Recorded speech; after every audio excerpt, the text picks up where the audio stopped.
नमस्कार दोस्तों। आज एक बिल्कुल नई लर्निंग के साथ बिल्कुल ही हाजिर नहीं हूँ। एक पुरानी लर्निंग के साथ ही डिस्कस करेंगे। एक कंपनी पे हमने ऑलरेडी 2 बार स्टडी कर चुके हैं। अभी तीसरी बार हम इसको रिवीजन पॉइंट ऑफ व्यू से समझने की कोशिश करेंगे। वो दोनों की बातें आपको सामने बताता हूँ। मैंने पहली बार इस कंपनी को लेकर के स्टडी किया था करीब अगस्त के महीने में, फिर हमने सितंबर के महीने में किया था और फिर हमने अक्टूबर, नवंबर गैप किया। अब दिसंबर में हमारा दोबारा में टाइम है 18 दिसंबर। मैं आज रिवीजन के पॉइंट ऑफ व्यू से सेकंड चांस इसको मैं स्टडी करने की कोशिश करूंगा। कंपनी में ये देखा गया कि कंपनी लगातार बेटर टू बेटर की बात कहती है। हम पूरे के पूरे डिटेल में जाते रहते हैं, इसलिए हमारी वीडियोस कई बार कुछ लंबी हो जाती है, क्योंकि हम हर एक एक्सपेक्ट को जानने की कोशिश करते हैं। हर एक पहलू को लेकर के जाकर इसको लेकर के कैसे हैं, क्या एक्सपेक्टेशंस हैं, क्या आगे का प्लानिंग कंपनी के मैनेजमेंट के रिकॉर्ड के बेसिस पे कहती है, क्या इनका जो फ्यूचरिस्टिक्स प्लानिंग है कंपनी का वो क्या कहती है, और मार्केट के रिजल्ट के पॉइंट ऑफ व्यू से क्या निकलती है। कंपनी का नाम है फर्स्ट सोर्स सॉल्यूशंस लिमिटेड। इस कंपनी में फिलहाल यदि आप चार्ट को देखेंगे तो यहाँ पे देखा गया कि अच्छी अच्छी खासी रैली क्रिएट हुई। पिछले एक साल के दौरान में करीब करीब 100% तक की उछाल क्रिएट हुआ है। यदि मैं लास्ट 2-3 महीने के डेटा की बात करूं, जैसे मैंने पहली बार स्टडी किया था, अब मुझे काफ़ी पोटेंशियल क्रिएट लगा था 24 अगस्त के आसपास की बात करूं, तो मैं यदि अगस्त से ही कंपेयर करके देखूं आज, तो शायद ये भी कह सकते हैं कि अगस्त में करीब 300 रुपये के आसपास प्राइस था। आज करीब उसमें 20% से ज़्यादा की उछाल क्रिएट हो चुका है। करीब 370 के आसपास आंकड़ा दर्ज करती है। लेकिन हम आपको कोई रिकमेंडेशन या एडवाइजरी की बात करते नहीं हैं। चलिए जानने की कोशिश करते हैं, एक नज़र डालते हैं कंपनी की फाइनेंशियल पोजीशन को लेकर के। क्योंकि जब हमने स्टडी किया था सितंबर के दौरान में, तो शायद सितंबर तक का इसका रिजल्ट भी नहीं आया होगा। ऑब्वियसली सी बात है, जब हमने 24 सितंबर को इसका स्टडी किया होगा तो सितंबर क्वार्टर का रिजल्ट नहीं था। लेकिन अब इसका रिजल्ट आ चुका है। दिसंबर क्वार्टर में हम लोग चल रहे हैं। अब दिसंबर का भी रिजल्ट जब फरवरी या जनवरी के लास्ट में या फरवरी में आएगा, तो हम दोबारा स्टडी रिवीजन करेंगे इसका, क्या इसका पोटेंशियल लगातार बनती नजर आती है या नहीं कहती है। कंपनी जो है एक बड़ी ग्रुप से बिलोंग करती है, आरपी संजीव गोयनका ग्रुप से बिलोंग करती है, और कंपनी का कामकाज जहाँ तक देखा गया तो ये खास करके कस्टमर अक्रॉस बैंकिंग को लेकर के, फाइनेंशियल सर्विस को लेकर कंपनी कामकाज करती है, हेल्थ केयर एंड कम्युनिकेशन को लेकर कंपनी कामकाज करती है, जिसमें कि कंपनी ये दर्ज करती है कि आईटी से रिलेटेड जो कामकाज है इनका सा जो लिंक करता है, उसको लेकर के कस्टमर केयर तक की जो सर्विसेज प्रोवाइड करे, कस्टमर सपोर्ट की बात करती है। जहाँ पे डिजिटल प्लेटफॉर्म और टेक्नोलॉजी के साथ साथ जो खास की एआई और बेस्ड कामकाज होती है, कलेक्शन का कामकाज है, जहाँ पे कस्टमर एक्सपीरियंस की बात और IT services and the solution, साथ में कंसल्टिंग का कामकाज भी कंपनी करती है, जो कि हम जिसको हमने एक नज़र समझने की कोशिश किया है। इसको लेकर कहते हैं कि the time, energy and the passion of the expert on the अलग अलग बड़ी बड़ी 150 ग्लोबल बिजनेसेस ट्रस्ट के हिसाब से उन्होंने दर्ज किया, जहाँ पे चाहे वो हॉलीडेज हो, कैमकॉस्ट हो या फिनेशंस हो, इनके लिए भी कंपनी कामकाज कर चुकी है, करती रहे। मार्केट की एक्सपेक्टेशन ये कहती है तो आज भी ये इंट्रिंसिक इंडस्ट्रियल के पी के मुताबिक बहुत ज़्यादा उछाल नहीं है। मतलब आज भी यहाँ पे क्या है, जगह क्रिएट हो पाएगी। ऑलमोस्टली यहाँ से कह सकते हैं कि 10% की उछाल क्रिएट किया। यदि बुक वैल्यू देखा है तो 55 रुपये की बुक वैल्यू है। बुक वैल्यू के मुताबिक देखा है तो प्राइस टू करीब 665% की उछाल क्रिएट कर चुका है।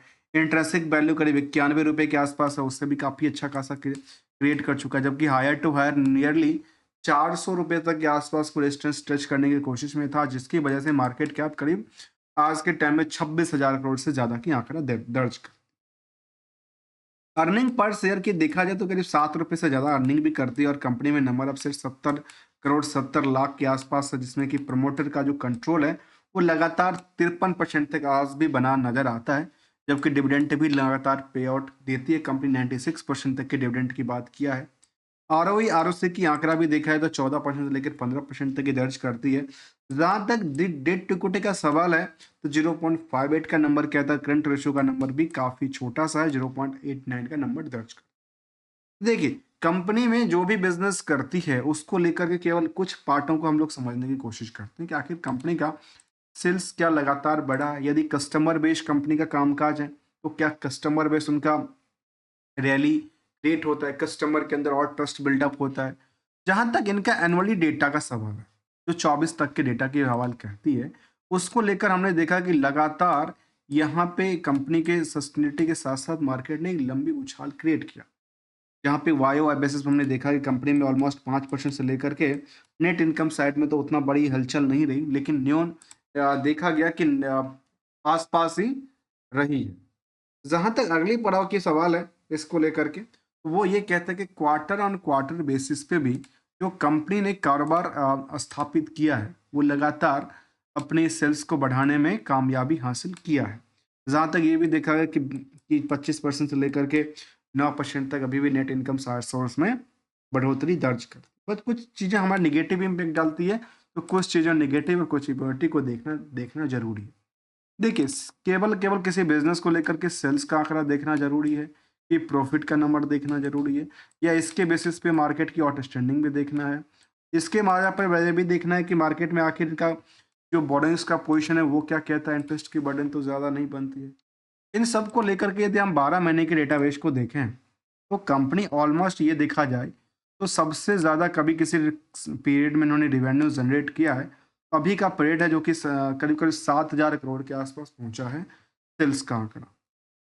जबकि प्रॉफिटेबिलिटी का पार्ट है, वो भी लगातार बेटर करीब 536 करोड़ तक की आंकड़ा टच करती है। लेकिन इसमें एक चीज़ को यदि हम हटा दिया जाए, क्योंकि इससे पहले भी कंपनी ने 537 करोड़ की क्रिएट कर चुका था। यहाँ पे ऑपरेटिंग जो है उसका थोड़ा-सा अप डाउन होते-होते दर्ज करती नज़र आती है। जो कंपनी में इंटरेस्ट की बर्डन है वो थोड़ा-सा ज़्यादा सताती है। यदि इंटरेस्ट इतना ज़्यादा ना होता, तो शायद ये और भी बेटर हमारे सामने प्रेज़ेंट होता। जहाँ तक कंपनी में सीजीआर का बेसिस पे सवाल है, तो कंपनी में हमने ये भी देखा कि सेल्स से लेकर के प्रॉफिटेबिलिटी तक के नंबर में कुछ इनको पॉजिटिव वाइब्रेट कराती है और कुछ नेगेटिव इम्पैक्ट इनको डाल देती है।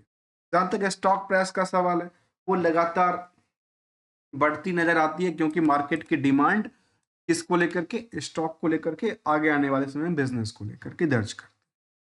जहाँ तक इस कंपनी में रिस्क फैक्टर की बात किया जाए, तो केवल 67 महीने की रिस्क फैक्टर की बातें कहती है, और कंपनी में कर्ज थोड़ा-सा ज़्यादा रहा, लेकिन कोई फ़र्क नहीं पड़ता। क्यों नहीं पड़ता? क्योंकि कंपनी ने जो पैसे थे उसका यूटिलाइज़ेशन करके रखा है। कहाँ पे? उन्होंने फिक्स्ड एसेट्स अच्छी खासी खरीद के रखा हुआ है, जो कि 4,700 करोड़ के आसपास की बात कहती है। अदर एसेट्स भी इनका करीब 2500 के आसपास की बातें कहती है, जबकि कंपनी धीरे-धीरे इन्वेस्टमेंट और वर्किंग प्रोग्रेस में थोड़ा बहुत उनका पार्टिसिपेशन देखने को मिला है। निवेशकों का इंटरेस्ट जाना जाए कंपनी में, तो ये कह सकते हैं कंपनी में एफआई और डीआई की अच्छी खासी भूमिका रही है। इसके अलावा यदि आप पब्लिक की होल्डिंग देखें, तो पब्लिक की होल्डिंग में केवल 15% की होल्डिंग है। ऑलमोस्ट करीब करीब कह सकते हैं कि 2.5 लाख से 3 लाख निवेशकों का इंटरेस्ट जुड़ा हुआ है। और इसके के साथ साथ इस कंपनी में कुछ बल्क डील भी सामने आया था, जो कि अगस्त में हुआ था।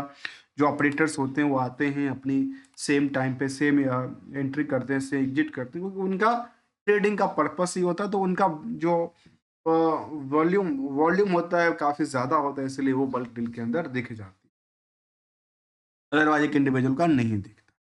यदि कंपनी को लेटेस्ट अपडेट की तरफ देखा जाए, तो कंपनी ने भी रिसेंट अपडेट किया था कि हमने कुछ कंपनी को एक्वायर भी किया था, जहाँ पे कहती है कि फर्स्ट सोर्स जो एक्वायर जो एसेंसस कंपनी है, उसको उन्होंने एक्वायर करती हुई नज़र आती है।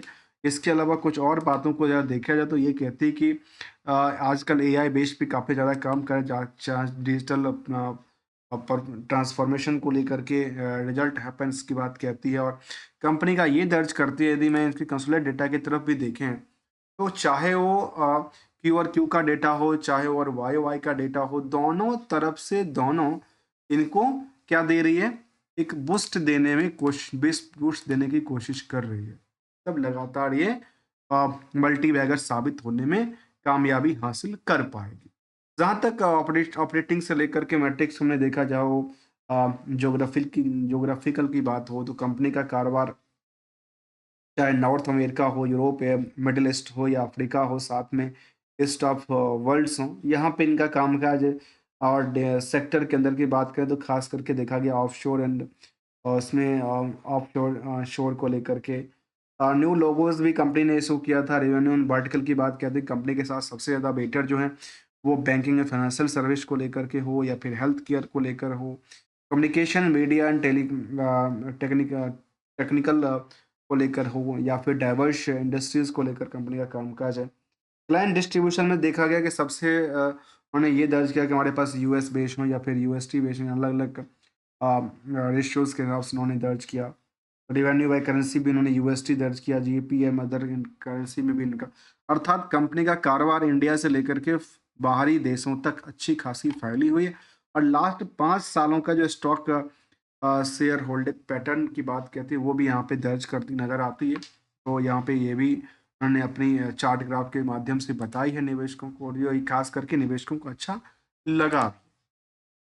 जहाँ तक कंपनी में पीयर्स का के कंपैरिजन सवाल है, तो इस कंपनी में यदि इसी सेक्टर की चाहे वो ओपेराविल फिन हो, पीवी फिनटेक्स जैसे कंपनी शामिल हो, तो उसकी रफ्तार के तेज की रफ्तार में ये आज रफ्तार से चलने में कामयाबी हासिल करता है, क्योंकि आज भी ये बाकी कंपनियों के कंपैरिजन यहाँ पे निवेशकों का इंटरेस्ट भले ही कितना किया, भले ही 3 लाख निवेशक हो, लेकिन अर्निंग पर शेयर के बिहाफ के बेसिस पे आज भी यहाँ पे काफ़ी खाली-खाली सा मालूम होता है।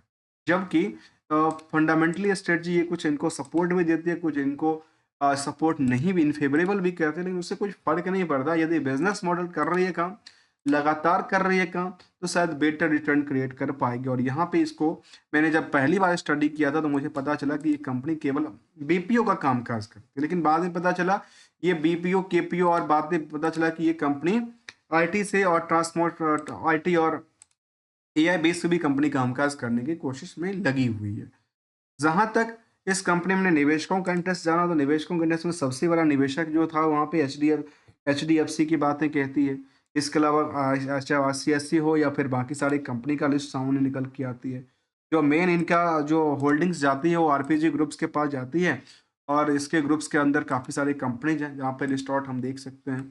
इनकी यदि हम पीपीटी के मुताबिक देखा है तो इनके साथ काफ़ी सारी कंपनीज की उन्होंने चेन बना के रखी है। यदि इनकी फर्स्ट पेज भी देखें तो शायद हम कह सकते हैं कंपनी के पास जो माइलस्टोन था फर्स्ट पेज को लेकर के, तो उसमें क्या-क्या चीज़ें थी इनको लेकर के, कहती है 2000, ये एक तो specialised in the BPS partner को लेकर का कंपनी का कामकाज था। और इनकी ग्रुप्स के अंदर की बात करें तो चाहे उस सीएससी की बात करूँ, पीसीएबीएल की बात करूँ, या फिर फर्स्टसोर्स के अलावा सारेगामा की नाम सुना होगा आपने, या स्पेंसर्स ग्रुप की बात करें। इसके अलावा इनके पास ढेर सारा ब्रांड्स और भी हैं, चाहे क्विस्ट हों या ये सब। इनका ये भी कहना है कि करीब 50 कंट्री से ज़्यादा इनका प्रेजेंस है, 100 ऑफिसेस हैं इनके वर्ल्ड वाइड की बात किया जाए तो। एक बड़ी ग्रुप के तौर पे जो संजीव गुनका ग्रुप है वो अच्छी खासी बिलोंग, जहाँ पे से उन्होंने वर्टिकल की बात किया कि एसेट्स फाइनेंस से लेकर के चाहे फिनटेक हो, हॉस्पिटल प्रोवाइडर्स के तौर पे हो या फिर यूटिलिटीज प्रोवाइडर के तौर पे, इनका कामकाज जहाँ तहाँ फैली नज़र आती है।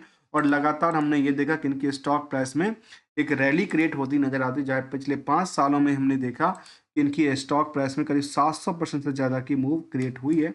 और जब कोई मार्केट में पुराने रिकॉर्ड को तोड़ती हो तो उसके बाद मार्केट का और ट्रस्ट बिल्डअप होता है कि मार्केट शायद यहाँ से और बेटर करने की चाह में है, क्योंकि निवेशकों का इंटरेस्ट जाहिर हो जाता है। जब कोई अपर ट्रेंड के लिए हमेशा खुलता हो तो उसको मौका देख करके हमेशा स्टे किया जा सकता है। और यदि ऐसा ना मिले कभी तो एसएल के साथ अपनी जो पूंजी लगाई हुई है उसको भी बचाने की कोशिश किया जा सकता है। मिलेंगे कुछ नई स्टडी के साथ, नई और न्यू प्रपोज डिटेल के साथ। तब तक के लिए thanks for the joining us दोस्तों।